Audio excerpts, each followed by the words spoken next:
South Africans have been warned to ensure their antivirus software is up to date. That's as a serious bug threatens hundreds of millions of computers and electronic devices around the world. The Shellshock virus can be used to remotely control most systems, we understand. So just how devastating is it, and what can you do to guard against it? Graig Rosewarne is with us, Director of the cyber research company Wolfpack Information Risk. Good evening to you. So what is this in layman's terms, and what's the origin? In layman's terms, we're talking about non-Microsoft systems out there, and typically about 51% of the internet's web servers are controlled by Linux, Unix web servers, and these are the systems that are actually vulnerable to the Shellshock.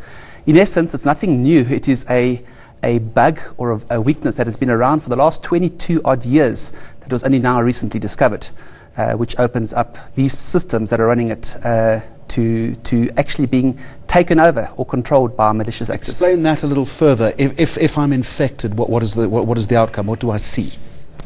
So this is really a problem for administrators out there to fix, not so much the average person out there. We are really waiting for the vendors to send out patches. So we're very much in their hands at this stage to release the updated patches, which would take away the vulnerability. So it's very difficult for the average person out there to know what to do.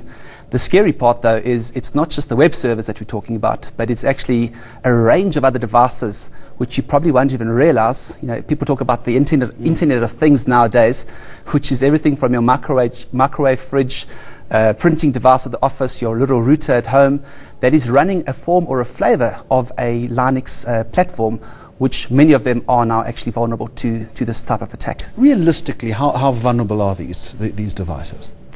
So we don't actually... Have we seen any manifestation at this time yet in South Africa? Not from our knowledge as yet. I think the scary thing is the sheer volume of the number of devices that are out there. I mean, if you see in South Africa, there are now nearly a million .co.za domains that are out there, and obviously a number of companies are using the .com domains. So we're talking about a large audience. And with this, when you see a large audience that is potentially affected, but we haven't yet seen the onslaught that everyone's talking about yet, have we? No, we have not. And you know, this goes back to what we saw a few months ago with the Heartbleed story that was brought out, which also had very, very serious ramifications. Jeremy, what we don't really see is we see a lot of breaches happening. We don't always get to the root cause of exactly what happened. So, you know, were some of the breaches as a result of Heartbleed? Are some of the breaches that are going to be released in the next few weeks or months as a result of what we're seeing with Shellshock? Oftentimes, the actual root cause analysis, they don't release it to the public. So why is that the case? Why is that happening? Well, companies' reputations are at stake. Unless information is leaked out to the press or typically deposited onto sites that are such as Pastebin, which are there to name and shame. Very much secrets are often kept under wraps, so we don't really get to see the truth behind what is actually going on. There was a piece that I read a little earlier tonight that said bugs like this are becoming more dangerous, they're becoming more pervasive, and it was under the headline, "The Internet is broken." Is that in itself another scare story?